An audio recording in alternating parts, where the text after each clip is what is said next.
شیر شاہ کو گاڑی سے اتار کے اس کو بھی گرفتار کر لیا گیا، اور اس میں یہ خبر سامنے آئی ہے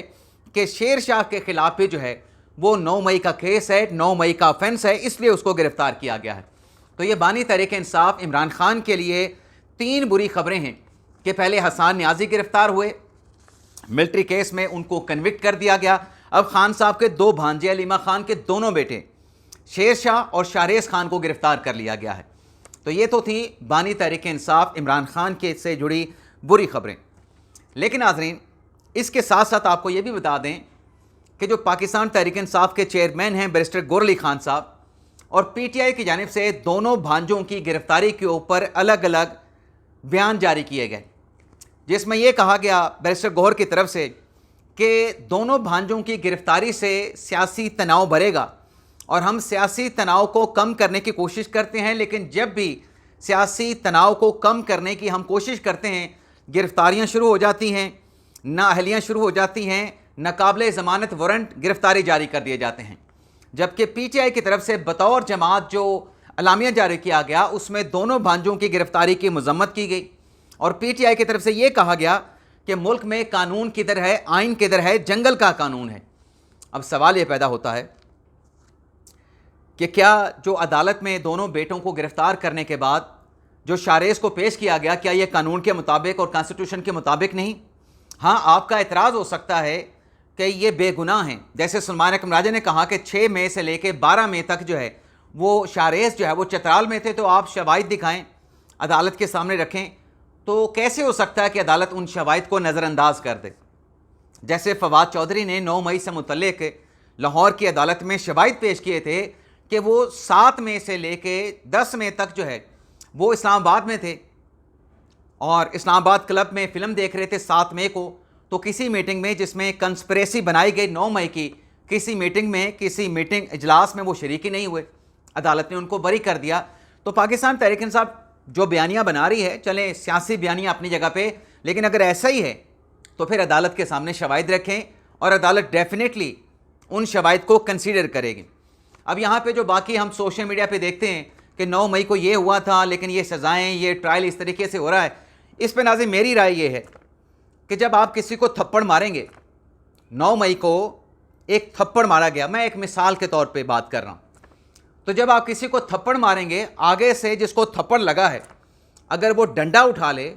یا بندوق اٹھا لے تو پھر آپ کا اعتراض بنتا نہیں۔ یہ آپ کو تھپڑ مارنے سے پہلے سوچنا چاہیے تھا۔ اب جب آپ نے تھپڑ مار کے لڑائی شروع کی ہے تو اس لڑائی کا اختتام ڈنڈے کے ساتھ یا بندوق کے ساتھ کرنا ہے، یہ تو پھر جس کو آپ نے تھپڑ مارا ہے پھر اس کا فیصلہ ہے۔ تو اس پہ آپ یہ اعتراض نہیں کر سکتے کہ میں نے تو تھپڑ مارا تھا، تو جس کو تھپڑ مارا تھا اس نے بندوق یا ڈنڈا کیوں اٹھا لیا ہے۔ اب ناظرین آتے ہیں جسٹس منصور علی شاہ صاحب کو کیا جھٹکا لگا ہے۔ ناظرین، ایک جوڈیشل کمیشن کا اجلاس ہوا، اس جوڈیشل کمیشن کے اجلاس میں فیصلہ ہوا کہ جو آئینی بینچ ہے، جو کانسٹیٹیوشنل بینچ ہے، اس کو نومبر کی آخری تاریخوں تک کانسٹیٹیوشنل بینچ کے ججز کو ایکسٹینڈ کر دیا گیا، لیکن اس میں جسٹس منصور علی شاہ اور جسٹس منیب اختر کی طرف سے اعتراض اٹھایا گیا تھا کہ یہ جو کانسٹیٹیوشنل بینچ کی میعاد میں ہم توسیع کرتے ہیں، ایک کرائیٹیریا لے ڈاؤن کیا جائے کہ کانسٹیٹیوشنل بینچ میں شامل ہونے کے لیے ججز کا معیار کیا ہوگا، ججز کا کرائیٹیریا کیا ہوگا، اس معیار پہ اترنے والا جو معیار جو ہے وہ ڈٹرمن کیا جائے گا، وہ کانسٹیٹیوشنل بینچ میں شامل ہو جائے، لیکن پہلے کوئی معیار جو ہے اس کی ڈٹرمنیشن کی جائے۔ تو اس پہ ایک کمیٹی بنی تھی ناظرین، بلکہ نہ صرف اس معاملے پہ کمیٹی بنی تھی، بلکہ جو جوڈیشل کمیشن ہے، جوڈیشل کمیشن کے سروسز رول کے لیے بھی کمیٹی بنائی گئی تھی، اور جو ججز ہیں اعلیٰ عدلیہ کے، ان کی پرفارمنس کا جائزہ لینے کے لیے بھی کمیٹی بنی تھی۔ اب اس کمیٹی کے سربراہ تھے جیسے جمال خان مندوخیل صاحب۔ اس کمیٹی میں فاروق ایچ نائک صاحب کو شامل کیا گیا پیپلز پارٹی سے،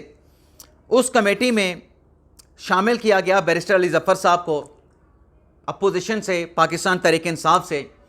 اس کمیٹی میں اٹارنی جنرل شامل ہوئے، اس کمیٹی میں پاکستان بار کونسل کے نمائندہ احسن بون صاحب کو شامل کیا گیا۔ اس کمیٹی کو مینڈیٹ دیا گیا کہ آپ کرائیٹیریا جو ہے وہ طے کریں گے، کرائیٹیریا یعنی معیار بنائیں گے کہ کانسٹیٹیوشنل بینچ کے لیے ججز کا انتخاب کیسے ہوگا۔ اور باقی سروسز رول جوڈیشل کمیشن کے اور ججز کی پرفارمنس جانچنے کا پیمانہ کیا ہوگا وہ بنانے کا مینڈیٹ بھی دیا گیا. تو ناظرین اس کمیٹی کا اجلاس ہوا. اس کمیٹی کے اجلاس میں جو امفسائز کیا گیا جسٹس منیب اختر, جسٹس منصور شاہ کی طرف سے کہ کانسٹیٹیوشنل بینچ کے ججز کی نامینیشن کے لیے کوئی پیمانہ, کوئی بیرومیٹر, کوئی طریقہ کار واضح کیا جائے. اس سب کمیٹی کے اجلاس میں, جوڈیشل کمیشن کی سب کمیٹی کے اجلاس میں حکومت کی طرف سے کہہ لیں یا فاروق ایچ نائک کی طرف سے کہہ لیں, یہ کہا گیا کہ آئینی بینچ کے لیے کسی قسم کے لیے جو ججز کی نامینیشن ہے کسی قسم کے رولز بنانے کی ضرورت نہیں, کیونکہ یہ جوڈیشل کمیشن کی ثوابدید ہے, جوڈیشل کمیشن کے ارکان کا وہ کیا کہتے ہیں ایک ثوابدیدی اختیار ہے, تو اس پہ رولز بنانے کی ضرورت نہیں. ووٹنگ کے ذریعے ہر بندے کا, ہر جوڈیشل کمیشن کے رکن کا رائٹ ہے ووٹ کرنا, تو اس کے ذریعے جو ہے ووٹنگ کے ذریعے کانسٹیٹیوشن بینچ کے لیے ججز نامینیٹ ہو جائیں گے. تو بیرسٹر علی ظفر صاحب جو کہ پاکستان تحریک انصاف کے رہنما تھے, ان کی طرف سے اعتراض اٹھایا گیا, ان کی طرف سے اختلافی نوٹ جو ہے وہ دیا گیا کہ نہیں یہ رولز بننے چاہیے, یہ معیار, یہ پیمانہ طے ہونا چاہیے کہ آئینی بینچ کے لیے ججز کی نامینیشن کا طریقہ کار کیا ہوگا. لیکن چونکہ وہاں پہ زیادہ جو لوگ تھے ان کی رائے یہ تھی کہ یہ رولز بنانے کی ضرورت نہیں ہے, کانسٹیٹیوشن ایسی کوئی ریکوائرمنٹ جو ہے اس کا اظہار نہیں کرتا ہے, آئین کی ایسی منشا نہیں ہے کہ کوئی میکانزم بنایا جائے, تو جس پہ پھر کثرت رائے کے ساتھ یہ معاملہ جو ہے وہ دوبارہ سے جوڈیشل کمیشن کو بھجوا دیا گیا ہے. یعنی جو منصور شاہ صاحب کی, جسٹس منیب اختر صاحب کا جو اعتراض تھا کہ آئینی بینچ کے لیے جج کون لگے گا, کون نہیں لگ سکتا, معیار کیا ہوگا, پیمانہ کیا ہوگا, میکانزم کیا ہوگا, وہ نہیں بنا سب کمیٹی میں, اور معاملہ جو ہے وہ اکثریت کی رائے کے ساتھ کہ یہ ارکان کا ووٹ دینے کا رائٹ ہے, ان کی ثوابدید ہے, دوبارہ سے جوڈیشل کمیشن کو بھجوا دیا گیا کہ اس معاملے پہ دوبارہ سے ووٹنگ کروا لی جائے. تو دیکھتے ہیں اب جوڈیشل کمیشن کو کب اس کا جو ہے اجلاس بلا کے اس معاملے کے حوالے سے ووٹنگ کروائی جاتی ہے کہ رولز بننے چاہیے, ججز کی نامینیشن کا کرائیٹیریا ڈٹرمنیشن کرنے کے لیے, میکانزم بنانے کے لیے. لیکن اس کے ساتھ ساتھ ناظرین ایک اور چیز بھی نوٹ کی گئی ہے. ناظرین جو کل عمران خان صاحب کی ضمانت کے کیس میں جو فیصلہ ہوا, جس میں خان صاحب کو 9 مئی کے 8 مقدمات میں ضمانت دے دی گئی,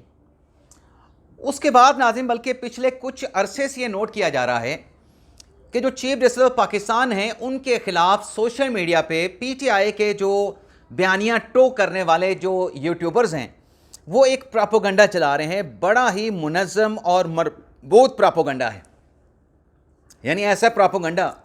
جس کی میں مثال پیش کروں گا کہ جب جسٹس قاضی فائزہ کی ریٹائرمنٹ قریب آ رہی تھی اور مخصوص نشستوں کا فیصلہ ہوا تھا, تو تب یہ پراپوگنڈا کیا گیا کہ چیف جسٹس قاضی فائزہ ایکسٹینشن چاہ رہے ہیں, جبکہ جب ان کی وزیر قانون اعظم تارڑ کے ساتھ 26ویں آئینی ترمیم کے حوالے سے ملاقات ہوئی تھی جس میں غالباً منصور شاہ صاحب بھی موجود تھے, اس ملاقات میں قاضی صاحب نے واضح کر دیا تھا کہ مجھے ایکسٹینشن نہیں چاہیے, لیکن انٹینسو اور ایکسٹینسو جو ہے وہ نیریٹو بنایا گیا, بیانیہ بنایا گیا, پراپوگنڈا کیا گیا, پوری کمپین چلائی گئی جس میں کہا گیا کہ قاضی فائز عیسیٰ کے لیے 26ویں آئینی ترمیم اور وہ ایکسٹینشن چاہتے ہیں. اور جب مخصوص نشستوں کا فیصلہ آیا تو پی ٹی آئی کا بیانیہ ٹو کرنے والے یوٹیوبر کا موقف یہ تھا کہ یہ فیصلہ مخصوص نشستوں کا نہیں دیا گیا, یہ 8 ججز نے فیصلہ دیا ہے قاضی فائزہ کی ایکسٹینشن کے خلاف.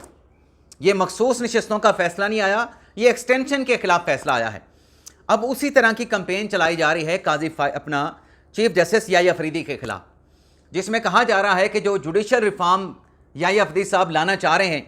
انصاف کے نظام میں بہتری کے لیے, انصاف کی فراہمی میں تیزی لانے کے لیے, ایکسیس جو ہے وہ بہتر بنانے کے لیے, اس سے جو ہے وہ ریفارمز نہیں آئیں گے, عوام کا اعتماد جو ہے وہ بحال نہیں ہوگا. چیف جسٹس یحییٰ افریدی صاحب کو امفسائز کیا جا رہا ہے کہ آپ 26ویں ترمیم کا مقدمہ لگائیں. تو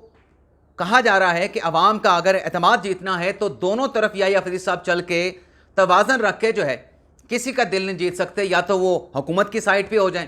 یا پھر وہ پی ٹی آئی کی سائڈ پہ ہو جائیں. حالانکہ یحییٰ افریدی صاحب آئین اور قانون کے مطابق چل رہے ہیں, کیونکہ اگر آئین کی وائلیشن کرنا ہوتی تو پھر وہ 26ویں آئینی ترمیم کی درخواستوں کو پریکٹس اینڈ پروسیجر کمیٹی کے اجلاس بلا کے اس میں فکس کر دیتے. لیکن یحییٰ افریدی صاحب یہ سمجھتے ہیں کہ 26ویں آئینی ترمیم کے بعد پریکٹس اینڈ پروسیجر کمیٹی غیر متعلقہ ہو چکی ہے اور جو ججز کمیٹی ہے اس کا اختیار ہے 26ویں آئینی ترمیم کی درخواستوں کو لگانا. تو ہٹ کیا جا رہا ہے یا فریدی صاحب کو کہ وہ خاموش بیٹھے ہیں اور آزاد عدلیہ کمپرومائز ہو چکی ہے. اسی طریقے سے جیسے سمیر الدین خان کے خلاف کہ وہ حکومت کے حق میں فیصلے دے رہے ہیں, حکومت ان سے بڑی خوش ہے, وہ حکومت کے خلاف فیصلہ دے نہیں سکتے, تو ان کے خلاف بھی پروپیگنڈا چل رہا ہے. جیسے جمال خان مندوخیل, ان سے متعلق سوشل میڈیا پہ یہ بات ہو رہی ہے کہ واحد جج ہیں جو ججز کے درمیان اختلافات کو ختم کر سکتے ہیں اور جو عدلیہ کمپرومائز کر بیٹھی ہے اس کو آزاد عدلیہ بنانے میں وہ ایک رول, ایک برج کا کردار ادا کر سکتے ہیں. اور جسٹس محمد علی مظہر کے حوالے سے بھی ایسی باتیں کی جا رہی ہیں کہ ان کا جھکاؤ بھی حکومت کی طرف ہے, وہ بھی حکومت کے خلاف فیصلہ نہیں دیتے, وہ بھی کمپرومائز کر جاتے ہیں اپنی آئینی ذمہ داریوں کے حوالے سے. تو یہ عظیم پوری ایک کمپین ہے ججز کو مینٹلی طور پہ ڈسٹرب کرنے کی. اجازت چاہتے ہیں ناظرین, اللہ حافظ.